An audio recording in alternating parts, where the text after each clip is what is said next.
Hello, my name is Melissa Tarkett, and I will be presenting a drug known as Devil's Breath, also known as the deadliest drug in the world, for my public service announcement today. I'll go ahead and get started as to what it even is. So, Devil's Breath is a synthetic drug, and it is derived from the borrachero tree, and that particular tree is native to Colombia, Ecuador, and Venezuela. However, Colombia is where the tree is being abused for its for producing this illegal drug called Devil's Breath. There's no major crime reported in the surrounding countries regarding this particular tree and what people are using it for. So, in Colombia, you could be walking around the street and you'll see this beautiful tree, and if you look above, that is where it's produced these pink flowers that are facing kind of downward, and those flowers are known as angel's trumpet. And many years ago, the indigenous people would use it. They would take the flower or the tree trunk and boil it and extract the chemicals or the contents of it and make a tea, and it was a hallucinogenic tea, and that was used for medicinal purposes or just hallucinogenic purposes during any kind of spiritual rituals that they were doing. Flash forward to today, what people are doing is, if you look below, there's that little thing that looks almost like an olive, but it's actually a nut, and inside the nut are the seeds of the tree. And so what people do is they take those seeds and they chemically modify them into powder form. And those seeds contain a very deadly chemical called scopolamine. And scopolamine is what actually produces the major hallucinogenic effect on people, and that is where and how the drug is used. So, a few things about scopolamine. It actually mimics our natural neurotransmitter, acetylcholine. And acetylcholine affects the hippocampus and frontal cortex of the brain. What makes this drug so incredibly scary is that it actually produces it affects memory, and your consciousness are heavily affected while you're under the influence. And its primary function is to be used with criminal intent. It actually causes like a chemical hypnosis, and so people in Colombia are using this drug to commit crime. The criminals themselves don't actually use this recreationally. From my take and my research, no one actually uses this drug for fun. It's really used with a purpose to hurt other people or kill them. And so what happens is people will go ahead and target their victims, and then what happens to the victim is they actually become very agreeable. They lose all self-control of their own thoughts, and so that's why it's called a chemical hypnosis, because if someone around them sees them, they don't look like they're under the influence of drugs. They're agreeable. They can get people to go to an ATM and take out all their money. They can get people to open their home to them and steal all their furniture and everything that's inside of their house. They can rape people. They can kidnap people. I mean, anything, all the worst things that you can think of, they'll do.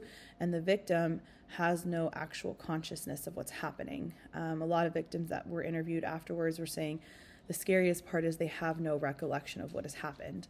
And so that's what makes this drug so scary and so deadly. The U.S. has issued a travel warning to Americans about going to Colombia. Right now, the country is considered a level 3 of danger, which is reconsidered travel. The reason for the travel ban is because there is so much violent crime being committed, robbery, organized crime, kidnapping, rape, etc. And a huge underlying issue is actually Devil's Breath and the ability of criminals to abuse this drug to commit their crimes. The drug itself is not referenced on the travel warning. However, after my research, I believe a huge proponent of these criminals' success is the use of this drug on their victims.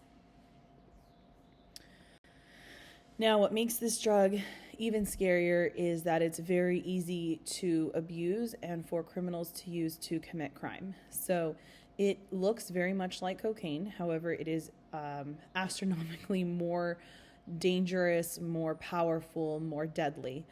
It has a similar consistency. If you see there, it's just a simple, basic white powder.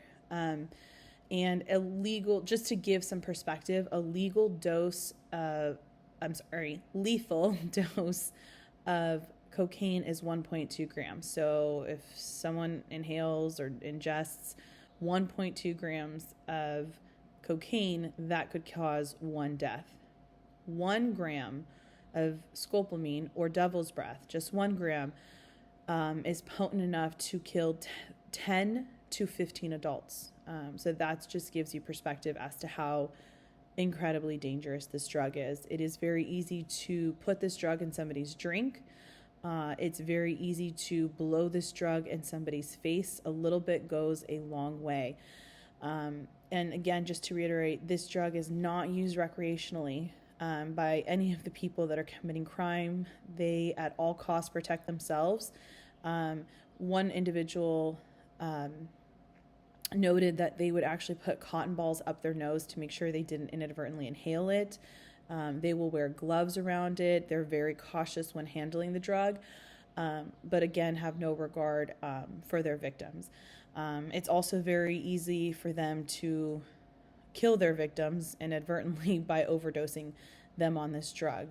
The goal for the criminals to really actually just put them under that chemical hypnosis so they can actually get them to perform. There was one man who was roofied basically at a nightclub, and these women got him to go to an ATM and pull out, I believe, upwards of $3,000.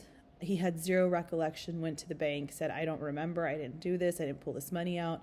And the bank actually had surveillance video of him very willfully, happily withdrawing that kind of money. So that just gives you a little insight as to how effective this drug is when it's being abused. Now, the World Health Organization actually has scopolamine on an approved list to treat ailments such as gastrointestinal spasm, chemotherapy, nausea, asthma attacks, smoking, nausea, vomiting post-operative surgery, etc. And the FDA in the United States actually has this approved to treat nausea and gut issues as well. Now, when used medicinally, it is used via transdermal route, which means there is a patch that has a slow release of medication that is supervised by medical professionals to treat those types of ailments. And then moving on over here. And lastly, I just wanted to share some of my works cited real quickly with you. The one thing that stood out the most was a documentary that I got to watch on YouTube. All you have to do is search scopolamine or devil's breath documentary.